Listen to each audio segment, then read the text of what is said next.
Jadi puji Tuhan kalau hari ini saya boleh bersekutu dengan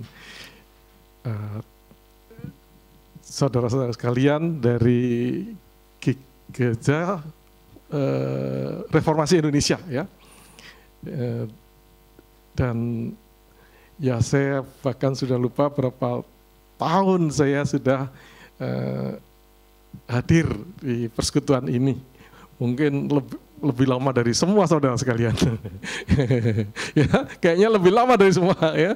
Termasuk para hamba Tuhan. Lydia itu bahkan mungkin saya lebih lama dikit mungkin ya, atau zamannya Lydia tahun 2000-an ya.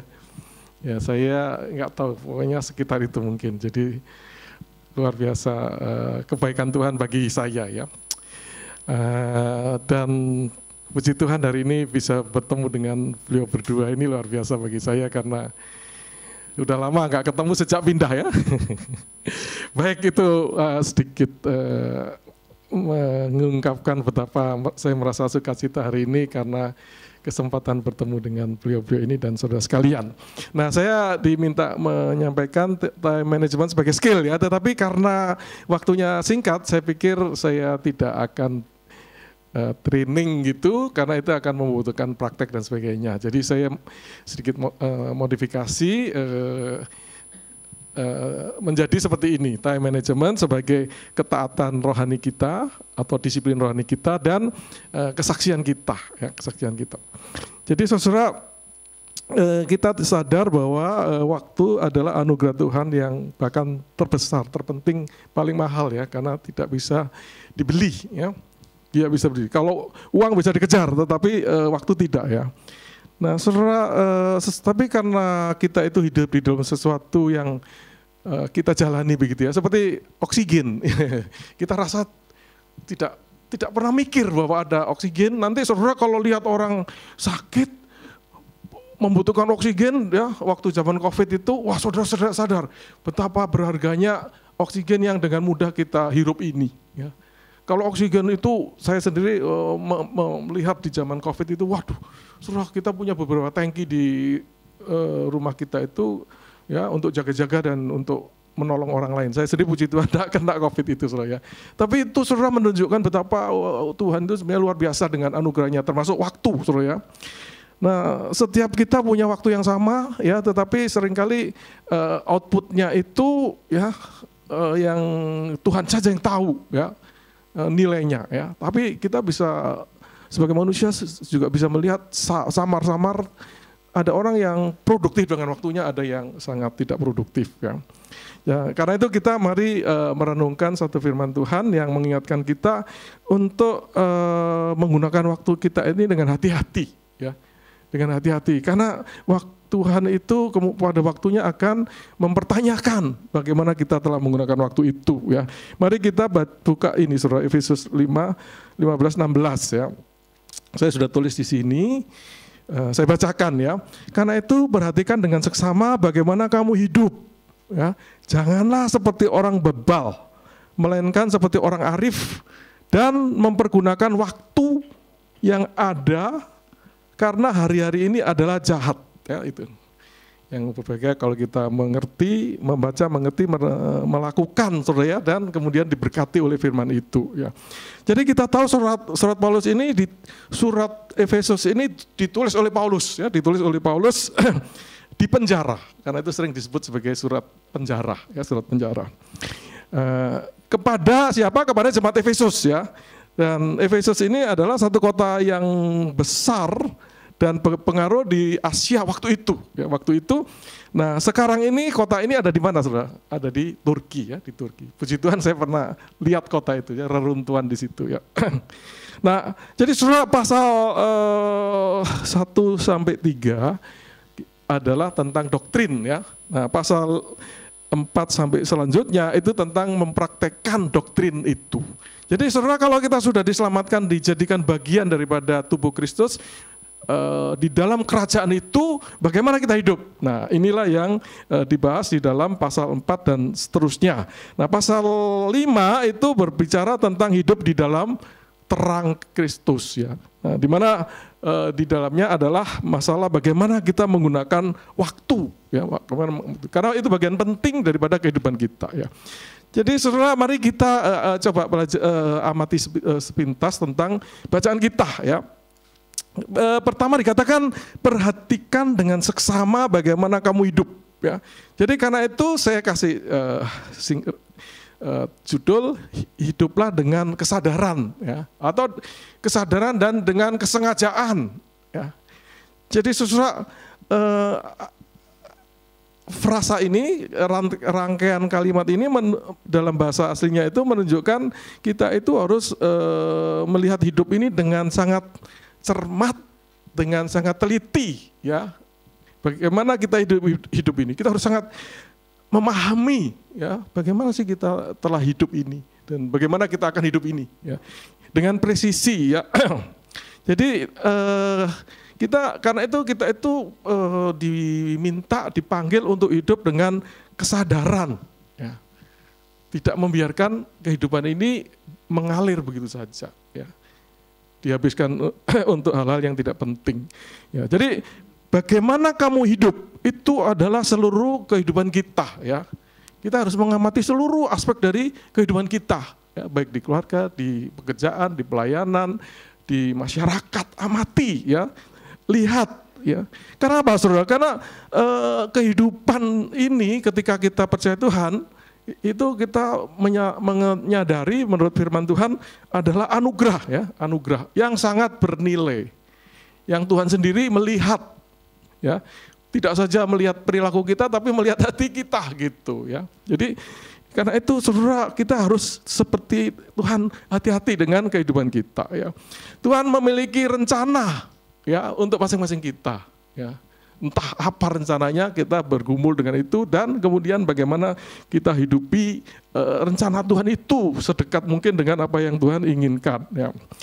Jadi saudara, karena itu setiap apa yang kita jalani, kita pikirkan, kita jalani, dan kita gunakan waktu yang makin lama makin berkurang. Dari saya tidak tahu berapa tahun lagi, ya, tapi kan berkurang, saudara, ya, itu, ya. Nah, itu nomor satu, hiduplah dengan kesadaran dan kesengajaan. Jangan dibiarkan hidup ini mengalir begitu saja. Kedua, ayatnya adalah janganlah seperti orang bebal, ya, melainkan seperti orang arif. Jadi saudara, kedua adalah hiduplah dengan bijak, ya, dengan arif, dengan bijak. Jadi di sini Paulus membedakan dua cara hidup, satu bebal seperti orang bebal hidup, dan satu seperti orang arif, ya. Orang bebal itu menarik, saudara, ya, dikatakan di situ adalah kalau bahasa Inggrisnya unwise, ya, unwise. Kalau bahasa itu Yunaninya asophos, dan kalau arif itu sophos, ya. Jadi dimulai dari positif, ya. Kalau tidak positif ya tidak, gitu, ya. Jadi saudara, orang bebal adalah mereka yang tidak punya hikmat, ya. Jadi orang yang seperti ini hidupnya tentu sembrono, ya, impulsif, mengikuti ini emosi aja, saudara, ya, impulsif aja, ya, lagi mau apa lakukan apa, ya, lagi nggak mau bangun, ya, rasanya capek, ya, tidur aja, saudara, ya, ya. Jadi tidak memikirkan, tidak mengatur, ya, sembrono, hanya sangat dipengaruhi oleh impulsif, dipengaruhi oleh emosi, ya, tidak berpikir panjang, tidak, apalagi berpikir kekekalan, itu jauh, ya. Orang bebal tidak akan seperti itu, dia tidak menghubungkan hidupnya, waktunya dengan Tuhan, ya, yang akan menuntut pertanggungjawaban itu, ya. Sedangkan orang arif, ya, kebalikannya, saudara, orang yang bijaksana, ya, orang yang bijaksana memiliki pemahaman yang makin dalam, ya, tentang kehidupan ini, tentang Tuhan, tentang hubungannya dengan Tuhan, tentang hubungannya dengan sesama, tentang apa itu kehidupan ke depan itu seperti apa, ya. Bahwa kita ini adalah bagian dari satu kerajaan Allah yang disiapkan, ya, nanti akan disempurnakan ketika Tuhan datang kembali, ya. Jadi saudara, orang bijak ini makin lama makin paham apa yang kehendak Tuhan itu, ya. Sehingga saudara, karena itu ayat firman Tuhan hari ini menekankan kita itu menggunakan waktu kita dengan bijaksana itu, dengan hidup dengan bijaksana di dalam waktu yang Tuhan anugerahkan kepada kita, ya. Nah, jadi saudara, karena itu tema kita adalah menggunakan waktu ini, time management ini adalah sebagai pilihan kita untuk hidup berhikmat ya, atau ketaatan kita kepada firman itu. Karena firman itu jelas memanggil kita untuk menggunakan waktu dengan bijak ya. Nah, yang ketiga lagi saudara adalah ayat 16 ya, dan pergunakan waktu yang ada. Saudara, di bahasa Indonesia waktu ya, kalau bahasa NIV opportunity ya. Bahasa Inggris Yunaninya kairos ya, kairos. Jadi saudara, di sini pertama pergunakan waktu itu ya, itu sebenarnya menurut bahasa aslinya itu ya sangat serius ya. Itu bahkan dikatakan membeli kembali, seperti seolah-olah sudah lewat nih. Jadi beli kembali atau tebus ya, manfaatkan semaksimalnya gitu. Jadi itu luar biasa saudara ya, bagaimana firman Tuhan ini melihat waktu itu ya. Jadi seolah-olah waktu itu sudah terjual ya, sudah hilang, tebus itu ya. Berarti kan wah saudara, kalau waktu kita sudah hilang kan kita lebih menghargai saudara ya. Wah dulu tahunya seharusnya saya belajar, atau dulu saya apa gitu ya, menyesal. Karena itu saya sekarang tidak mau lagi seperti itu. Nah, kira-kira begitu saudara ya. Itu. Jadi saudara, nah itu yang kita harus tebus itu adalah waktu dalam bahasa Indonesia, tapi opportunity di dalam bahasa Inggris yang lebih dekat dengan kairos. Karena waktu yang lain adalah kronos ya, yang adalah ini berjalannya waktu ini ya. Waktu dari detik ke detik, menit ke menit, jam ke jam itu ya. Nah, tapi ini adalah kairos yang digunakan. Berarti waktu yang dimana Tuhan memberi peluang-peluang untuk sesuatu yang kita bisa ambil, lakukan ya, sehingga kita ini ya melakukan sesuatu yang Tuhan memang kita ingin lakukan ya, yang seringkali kita lepaskan karena kita tidak hidup dengan kesadaran itu ya, bahwa kita ini sedang hidup untuk kemuliaan Tuhan ya. Di tengah waktu yang Tuhan anugerahkan, diberi banyak kesempatan ya, seringkali kita loloskan kesempatan itu ya. Nah, ini tema kita hari ini adalah firman Tuhan hari ini adalah hiduplah di dalam kairos itu. Jadi saudara, jadilah proaktif mengamati peluang-peluang untuk menyenangkan hati Tuhan kita, untuk kemajuan kerajaannya ya, untuk memuliakan Dia.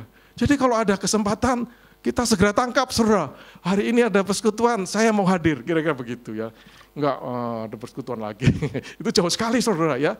Karena begitu ada sesuatu di depan kita, itu adalah kesempatan yang Tuhan buka ya.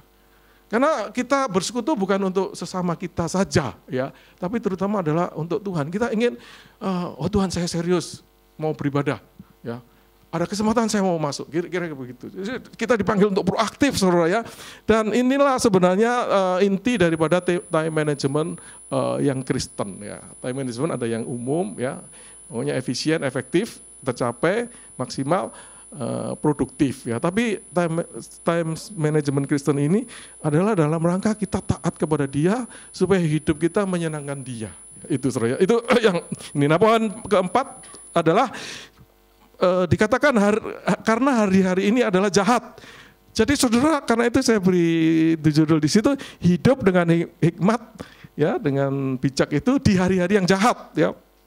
Jadi ini alasan saudara ya, karena hari-hari ini begitu jahat ya, begitu orang tuh lebih sangat mudah untuk membuang-buang waktunya, karena ada musuh di balik ini yang tidak ingin kita itu produktif ya. Nah, sehingga saudara, berapa banyak waktu yang kita habiskan untuk hal-hal yang sia-sia ya, mungkin media sosial ya, yang nggak perlu ya, kita baca, kita forward ya, dan semuanya saya yakin banyak yang tidak perlu ya. Berapa lama waktu kita untuk screen, untuk nonton ya, yang banyak yang tidak perlu ya. Ya, mungkin memang perlu kita penghiburan, pengetahuan dan sebagainya. Tapi banyak yang saya yakin sebagai manusia berdosa itu kita membuang-buang waktu dengan apa yang mungkin juga sebenarnya bisa berguna ya, berguna. Jadi saudara, begitu banyak ya, atau sosialisasi ya, sosialisasi ketemu teman dan sebagainya, habis itu kehabisan waktu untuk melakukan hal yang diperlukan, kemudian tidurnya malam-malam, ya lama-lama kurang tidur, lama-lama nggak sakit, saudara. Ya. Jadi betapa kita itu menghadapi dunia yang dikuasai dosa dan dikuasai oleh musuh kita itu untuk menghancurkan hidup kita, menjadikan hidup kita tidak produktif bagi Tuhan kita. Ya, karena itu saudara kita harus hati-hati ya, karena hari-hari ini adalah jahat. Gunakan waktu kita dengan bijak karena kesadaran bahwa kalau kita tidak berpikir tentang kehidupan kita, maka kejahatan itu akan menguasai kita, saudara. Kita akan dihanyutkan oleh hidup yang jahat ini. Itu saudara ya. Nah, jadi saudara, karena itu respon kita di poin 5, jadi hidup dengan time management ini adalah panggilan untuk kita itu taat dan menjanjikan hidup kita ini kesaksian. Ya. Hidup kita ini berbeda gitu. Ya. Berbeda, kadang-kadang nggak disukai, tetapi saudara yang penting Tuhan menyukai, kira-kira begitu ya. Karena itu disebut sebagai ketaatan dan kesaksian. Ya. Jadi saudara, mari kita hidup yang bijak itu, ya, menebus waktu kita itu, membeli waktu kita itu dalam rangka karena kita mau taat dan dalam rangka kita mau hidup kita menjadi kemuliaan bagi Tuhan kita. Nah, saudara, jadi di dalam poin pertama adalah prinsip time management itu, saudara ya, yang Kristen lah ya, yang Kristen. Ya. Jadi saudara, time management bagi kita itu adalah disiplin rohani. Ya, kita ini kan mengenal apa yang disebut disiplin rohani ya. Ibadah, saat teduh dan sebagainya itu adalah disiplin rohani. Jadi saudara, mengelola waktu ini bukan sekedar masalah skill ya. Skill itu iya, tetapi ini bagi kita adalah masalah disiplin rohani. Ya. Disiplin rohani. Jadi seperti itu tadi saudara ya, baca firman Tuhan dan sebagainya, itu saat teduh, beribadah dan sebagainya, itu kita harus lakukan supaya kita bisa kuat secara rohani. Ya kan?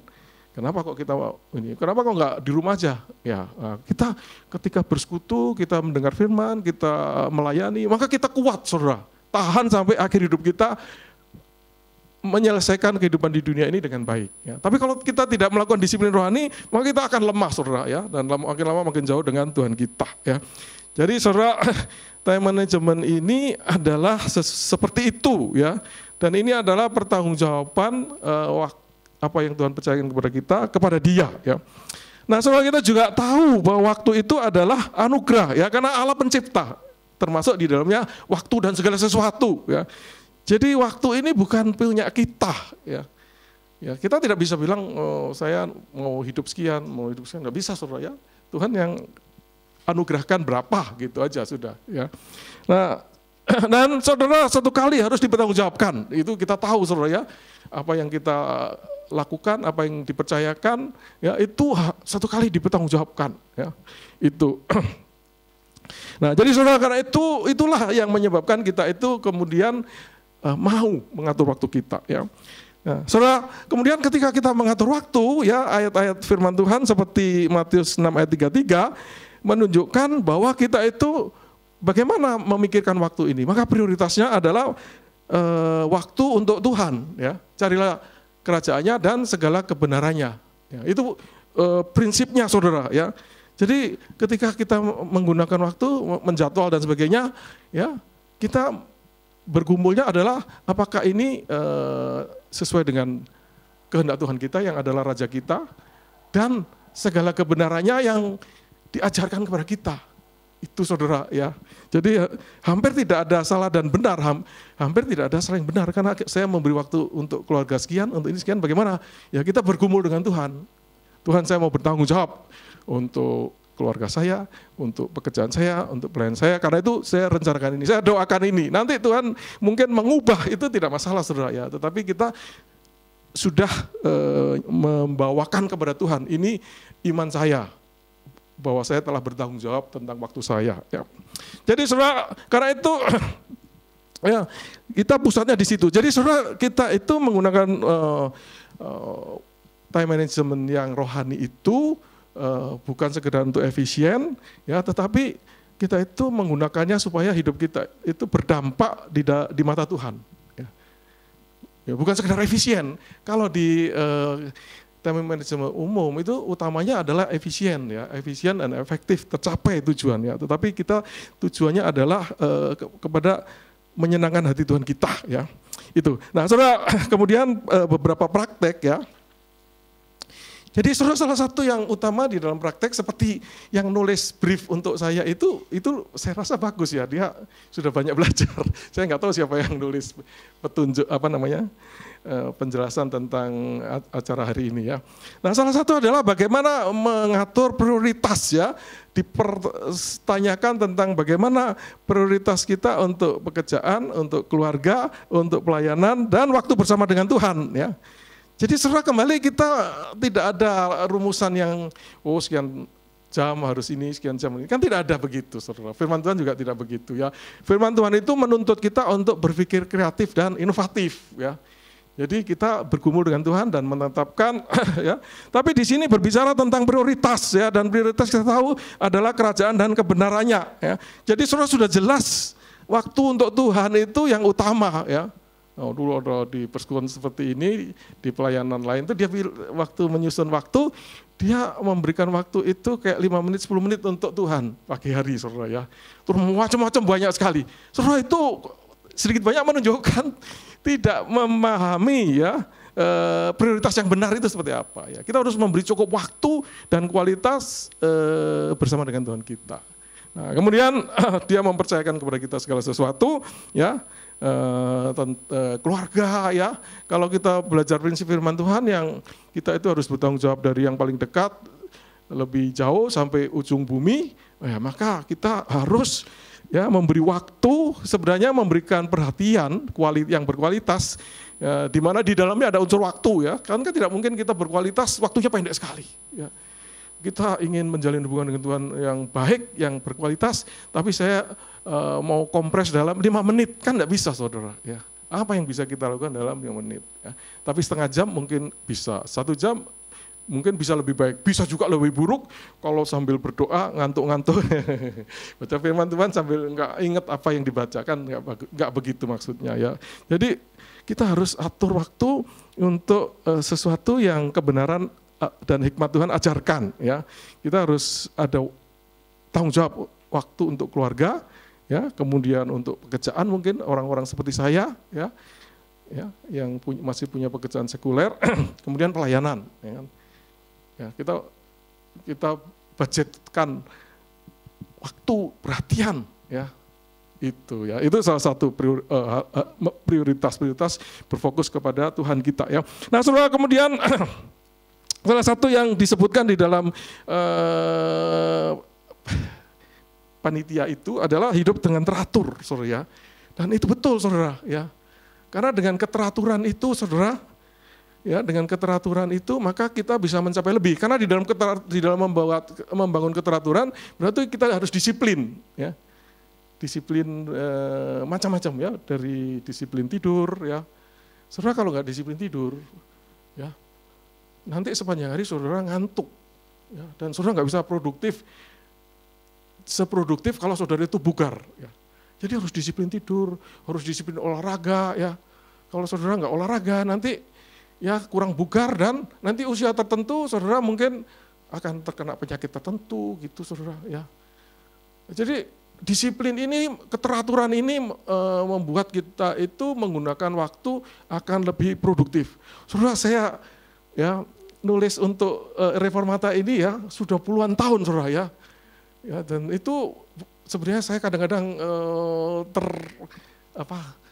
ada hal lain lagi yang membuat kadang-kadang itu jadi berat, saudara, ya, karena misalnya minggu ini saya mengajar 14 kali, masing-masing 2 jam. Itu kan butuh perhatian tambahan gitu, karena materinya baru gitu, ya. Nah, jadi bagaimana dengan menulis, ya. Tapi saya sudah terbentuk, ya, nyicil dikit, ya. Jadi akhirnya sejauh ini Saya belum ingat saya gagal satu, mungkin ada satu dua ya saya nggak ikut ya. Tapi itu saudara ya membutuhkan keteraturan. Kalau saya berhenti sekali bulan ini aja tidak, mungkin bulan berikutnya enggak juga gitu. Ya bulan berikut aja gitu kira-kira saudara ya. Jadi kita belum membangun keteraturan itu ya. Untuk supaya kita itu menebus waktu yang ada yang kita sudah agak seperti abaikan itu. Nah, saudara, karena itu saudara, di dalam situ banyak sekali skill untuk mengatur waktu kita itu ya. Yang ada yang paling sederhana itu membuat to-do list ya. Tiap pagi kita bikin list apa yang kita kerjakan sepanjang hari ini. Ya, saya selalu buat itu saudara, dari dulu selalu saudara ya. Dulu. Nah, kalau yang lebih baik lagi kita kasih prioritasnya, ABC-nya. A penting sekali, B berikut dan sebagainya. Lebih baik lagi kalau dikasih waktu, untuk ini saya 1 jam, untuk ini 2,5 jam dan sebagainya. Saudara, saya seringkali kalau membuat to-do list itu ya, atau bagaimana bekerja itu, saya misalnya ada 3 pekerjaan, ya saya nggak akan selesaikan satu itu tuntas, saudara. Karena nanti yang kedua akan terabaikan dikit ya, ketiga akan terabaikan. Jadi misalnya minggu ini saya harus siapin renungan hari ini, kemudian kemarin ngajar 2 jam itu, nanti minggu ada khotbah 3 saudara. Bagi saya berat sebenarnya. Jadi saudara, yang minggu itu saya sudah mulai draft, ya kasih waktu sekian jam. Nanti hari ini saya lanjutkan dikit. Nggak akan saya habiskan waktu untuk itu saudara, karena di samping tugas ini saya masih nanti ada kayak semacam coaching dengan seorang karyawan yang dititipkan ke saya. Ya itu butuh 1 jam, persiapan mungkin 1 jam. Ini belum saya lakukan nih saudara. Jadi nanti habis ini saya pulang ya, bikin poin-poin apa yang saya akan diskusikan. Dan minggu. Jadi saudara itu harus diatur waktunya. Kalau enggak, nanti saudara cucu saya itu Kamis tinggal di rumah. Wah, kalau sudah cucu itu yang lain harus diatur ulang gitu saudara ya, karena dia akan mau kemana ya kita nggak bisa, tidak, sudah jauh-jauh dari rumahnya sana tinggal di rumah kita saudara ya. Jadi itu saudara betapa kita perlu dengan strategi ya. Kemudian menetapkan prioritas saudara ya.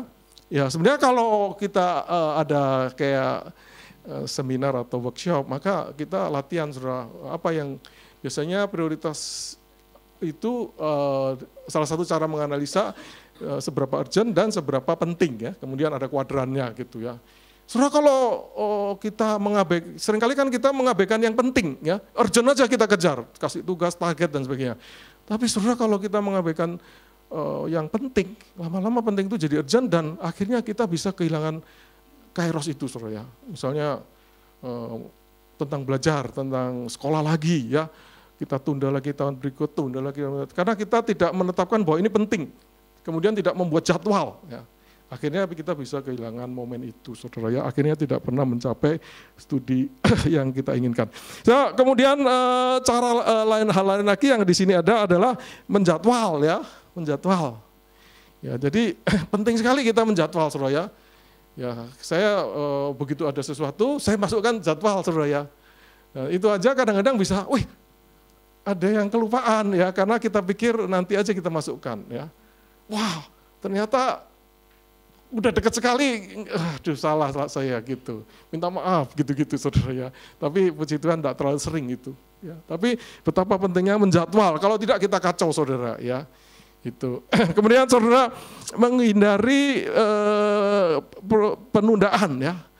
Ya, terutama yang hal-hal yang kita kurang suka saudara ya. Bisa menulis itu ada yang nggak begitu suka, saudara tunda-tunda. Justru yang sulit itu didulukan saudara ya. Nah sebenarnya itu tadi ada banyak pengetahuan yang menunjukkan bahwa kita itu bekerja dalam siklus-siklus begini saudara ya. Karena itu kita harus bekerja dalam menit, sejam setengah sampai 2 jam, harus istirahat dan seterusnya. Nah, terus kita ada yang produktif pagi, produktif sore dan sebagainya. Ya, itu semua kita bisa gunakan untuk menghasilkan yang terbaik. Ya. Kemudian juga, saudara, kalau sudah punya tim, kita harus memang bisa mendelegasi, ya, berbagi tugas itu. ya, sehingga kita bersama mencapai lebih banyak ya. Baik itu saudara ya. Terus mari karena itu kita menjadikan time management ini sebagai kesaksian hidup di tempat kerja kita ya. Jadi saudara dengan time management itu tentu kita bisa achieve lebih ya untuk kemuliaan Tuhan kita ya. Sehingga saudara mestinya saudara ya, itu kalau orang melihat dibandingkan dengan banyak orang lain, ya kita lebih produktif ya, dan tidak hanya urusan kerjaan tok ya, tapi ada waktu untuk pelayanan, waktu untuk keluarga. Jadi seras hidup kita ini, apalagi kalau saudara tampilkan di media sosial itu kan orang jadi lihat ya, oh orang-orang ini, orang percaya ini begini ya. Dia ada waktu dengan keluarga, ada waktu dengan pelayanan gitu saudara ya. Dan jadi ini menjadi kesaksian ya. Dan orang yang mengatur waktu seperti itu umumnya hidupnya lebih tenang juga ya. Karena dia sudah kendalikan waktu itu dengan perencanaannya ya. Dan saudara, kesaksian hidup salah satu adalah ya hidup di dalam damai sejahtera, dalam sukacita saudara ya. Kalau kita gelisah terus, bagaimana orang bisa tertarik dengan Tuhan kita, saudara ya? Ini orang Kristen kok begini, gitu kan?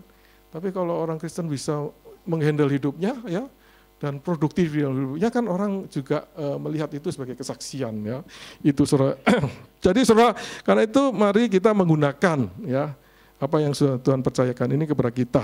Sebagai penutup, saya ulang lagi ayatnya itu adalah, karena itu perhatikan dengan seksama bagaimana kamu hidup. Janganlah seperti orang bebal, melainkan seperti orang arif, dan pergunakanlah waktu atau kairos yang ada, karena hari-hari ini adalah jahat. Ya. Jadi dengan waktu yang terbatas, dengan situasi jahat itu, saudara, mari kita hidup satu dengan kesadaran dan kesengajaan, ya.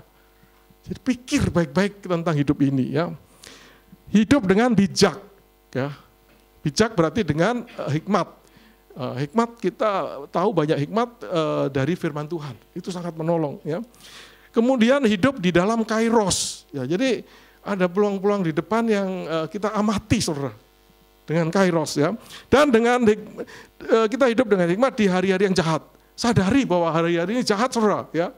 Jadi saudara ya aplikasi macam-macam itu saudara harus waspada ya, atau Netflix itu harus waspada ya, apa saja yang ini waspada, karena itu bisa dari sesuatu yang positif kemudian tahu-tahu menjadi jahat bagi kita saudara ya. Karena apa? Karena merebut waktu kita untuk hal-hal yang Tuhan ingin kita lakukan ya.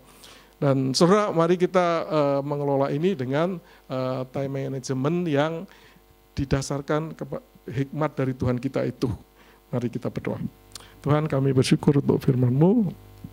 Tolong kami ya Tuhan untuk memahami urgensi untuk waktu, menggunakan waktu yang Tuhan anugerahkan kepada kami ini. Kami bersyukur hari ini kami boleh merenungkan ini kembali, ya, diingatkan kembali, dan bertobat untuk bagaimana kami telah menyia-nyiakan banyak waktu yang Tuhan percayakan kepada kami. Tolong kami Tuhan. Dan biarlah hikmat Tuhan ini, semangat dari Tuhan, firman-Mu ini menolong kami untuk menggali lebih lanjut bagaimana kami bisa menggunakan berbagai teknik time management ini untuk menolong kami hidup lebih produktif bagi Tuhan. Kami mengucap syukur, kami berdoa dalam nama Tuhan Yesus. Amin.